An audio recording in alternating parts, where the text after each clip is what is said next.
Shiko së ndëruar, do t'jemi tashmë në hapësirën e intervistës për të ndalur tek zhvillimet kryesore të ditës. Sot me kryetari i Partisë Demokratike Sali Berisha është paraqitur në SPAK në zbatim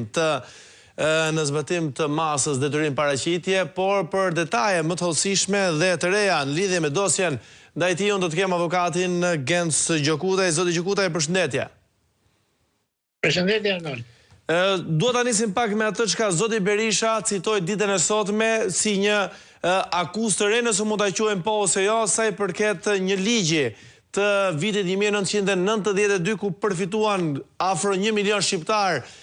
banesat që deri dje ishin banesa shtetërore, ndërkohë që sipas SPAK ka përfituar edhe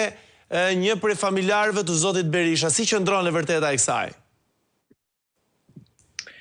Shikoni Arnold, nuk e di pse shkruar një perceptim që kjo është një provë e re. Kjo është një dashakeqësi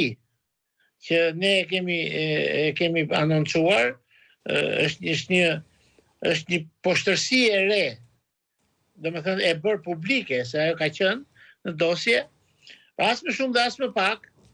Ajo që zoti Berisha citoi, po asjaroj edhe një herë, është marrë nga njoftimi i akuzës që është bërë zotit Berisha. Dhe po ta lexoni aty,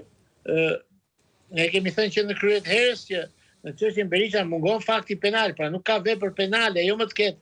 procese dhe të pandehur në të. E megjithatë SPAK-u vazhdon në këtë ulli. Kjo është pjesë e njoftimit të akuzës, dhe as më shumë dhe as më pak flet që çifti maltezi, pra Jamar Maltezi dhe Argita Berisha, që në vitin 92-93 kanë treguar synimet e tyre pasurore, duke privatizuar një banesa që ka pasur zoti Berisha me gjithë fëmijët, me familjen tek rruga Prokop Mysleqari, ku i bie afër Shkël Braka, shkolla Jeronim Derada. Dhe si të gjithë shqiptarët, në bazë të ligjit, banesat shtetërore u privatizuan. Dhe sipas përbërjes familjare, kur fëmia është mbi 18 vjeç, dhe fëmia hyn në atë pjesën e privatizimit, dhe as më shumë dhe as më pak zonja Maltezi, zonja Berisha në atë kohë, kam përfituar 1/3 e shtëpisë, siç ka përfituar zoti Berisha dhe djali. Pra, me mbushjen e moshës 18 vjeç ka qenë subjekt i privatizimit. Kjo ka ndodhur për të gjithë shtetasit e Republikës së Shqipërisë, kush disponon të banesa shtetërore pa përjashtim. Para fabrikati e tjerë, për ta kuptuar më tepër qytetarët, që shumë prej tyre sot i kanë pronat të veta, fal atij ligji. Po pikërisht shtëpitë shtetërore që ishin me qiradhën nga ndërmarrja banesa, pra endi banesës, këto të gjitha u privatizuan në bazë të një ligji që nxori qeveria atëre dhe u privatizuan, bilen privatizuar me çmime qesharake dhe për kohën atëre, jo më ta llogarisësh sot. Dhe këtë SPAK-u synon ta paraqes si një privatizim i cili është bërë pasi, thot SPAK-u, është në pikën 393 të njoftimit të akuzës, se e kanë ndarë me rubrika. Pra, pasi zgjedhur, thot, babai i Argita Berishës, presidenti i Republikës, ata thot kanë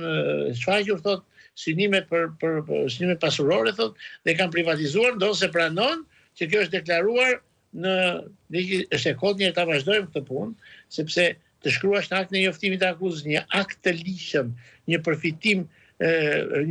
pronësie, jo me blerje, jo me dhurim, por të përfituar nga ligji, si të gjithë shqiptarët, kjo është një dashakeqësi, edhe kjo është një nga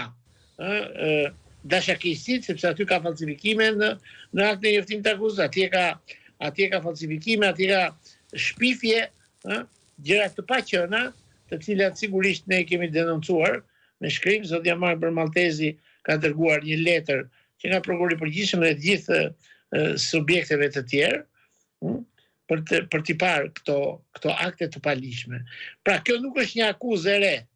Kjo është një pasazh i njoftimit të akuzës për të treguar lishmërinë e akuzës, mos ekzistencën e saj dhe faktin se hetimi nuk është bërë për të zbardhur të vërtetën, por hetimi është bërë me një synim të qartë politik, e kupton, në mungesë të gjitha fakteve dhe provave të një akuze e cila është inekzistente. Ne kemi thënë, pra mungesa e faktit penal, aty nuk ka pasur as çështje civile, as çështje administrative, ajo çështje ka pas zero para publike, dhe ç'është kryesorja, ky privatizim i banesës shtetërore, ku ka jetuar zoti Berisha me shoqin e 2 fëmijët, ky privatizim është bërë në vitin 92, 93, në kohën në të cilën as i bëj fjalë, nuk ka pasur asnjë lloj procedure në lidhje me marrjen e pronës nga pronarët, të cilët dhe ata, me qëra rasti, janë pronar real të klubit Partizani dhe e kanë marrë sigurisht në bazë të një ligji tek i cili përsëri nuk që ligj nominal, por ligj ku kanë përfituar edhe 500.000 shqiptarë për pronat e tyre. Edhe ky nga në zotit Berisha ishte një denoncim për të treguar se çfarë përfaqëson hetimi ndaj tij, dhe kjo është vërtet për të ardhur keq që një prokurori speciale si Spaku të arri privatizimin e një banese të kohës së diktaturës, që kanë privatizuar çdo shqiptar në Republikë, e fut në një akt njoftimi akuze pra ky është një folklorizim, e kupton, për të treguar që zoti Maltezi edhe zonja Maltezi, Berisha, e kupton, kanë pasur synime, thot, pasurore, thot, që në atë kohë, thot, dëshirë, se kush person në rrugë të ligjshme nuk kërkon të privatizoj apo të blej sipas mundësive financiare pasuri, kjo është një jetë e tërë e brezave të tërë në të gjithë botën. Është vërtet, por kjo është dashakeqje, sepse një procedurë ligjore nuk mund të jetë kontorno e një akti njoftimi akuze. Pra kjo është me dashakeqësi. Dhe me synim politik, sigurisht. Gjokutaj, mund të quhet fajtor zoti Berisha me këtë standard edhe për liberalizimin e vizave, se familjarët e tij kanë përfituar nga